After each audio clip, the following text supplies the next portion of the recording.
হত্যা চললেও জামালপুরে দুই বোনের খুনের রহস্য জানতে পারেনি পুলিশ। ঢাকা থেকে ঘটনাস্থল দেউলিয়াবাড়ি গ্রামের উদ্দেশ্যে রওনা দিয়েছে পুলিশ ব্যুরো অব ইনভেস্টিগেশন পিআইবির একটি টিম। সবশেষ তথ্য অনুযায়ী পুলিশ বলছে, প্রতিবেশী শিক্ষক জিয়াউল ইসলামের কাছে প্রাইভেট পড়ে সকাল 6:30 নাগাদ বাড়ি যায় বড় বোন ভাবনা। এর কিছুক্ষণ পর পারিবারিক কাজে জামালপুর সদর থেকে বাড়ি ফিরে দুই মেয়ে লুবনা ও ভাবনার গলাকাটা লাশ দেখতে পান মা তসলিমা। পরে পুলিশ এসে মরদেহ দুটি উদ্ধার করে। ভাবনা নবম এবং লুবনা 3য় শ্রেণীর শিক্ষার্থী। তাদের বাবা মোহাম্মদ শামীম মালয়েশিয়া প্রবাসী।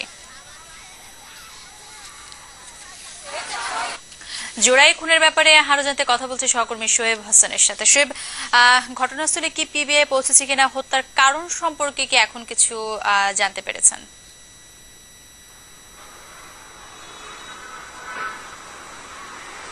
শাইলা, ঘটনাস্থলে পিবিআই পৌঁছেছে এবং তারা প্রাথমিক যে সুরতাল রিপোর্ট এবং প্রাথমিক তদন্ত সেটি তারা সম্পন্ন করেছেন। এবং কিছুক্ষণ আগে কিন্তু ময়মনসিংহ রেঞ্জের যে ডিআইজি আছেন নিবাস চন্দ্র মাঝি, উনিও এসেছিলেন।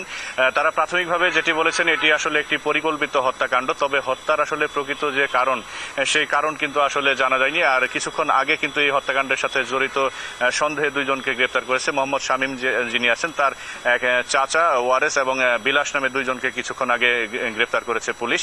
আর এই ঘটনার পর কিন্তু আসলে পুরো এলাকাতে শোকের ছায়া নেমে এসেছে। সকালে আসলে তার যে মা, তিনি গতকাল বাড়িতে ছিলেন না, তাসলিমা, তিনি আজকে সকালে 8টার দিকে বাড়িতে পৌঁছে দেখতে পান তার দুই মেয়ের আসলে এই গলাকাটা যে মৃতদেহ পড়ে আছে। আশেপাশের লোকজন কিন্তু আসলে এখন পর্যন্ত তারা যেটি বলছেন, ঘটনার যে প্রকৃত রহস্য এটা আসলে কি হতে পারে সেটা নিয়ে কিন্তু আসলে নিশ্চিতভাবে কেউ কিছু বলতে পারছেন না। তবে তাদের পারিবারিক একটি জমি সংক্রান্ত একটি বিরোধ ছিল মোহাম্মদ শামীমের যে চাচা আছে তার সাথে। তবে পুলিশ বলছে যে ময়না তদন্তর পরে আসলে বিস্তারিত অনুসন্ধানের পর কি কারণে এই হত্যাকাণ্ড সংঘটিত হয়েছে সেটি বলা যাবে। শাইলা, শোয়েব, অনেক ধন্যবাদ আপনাকে।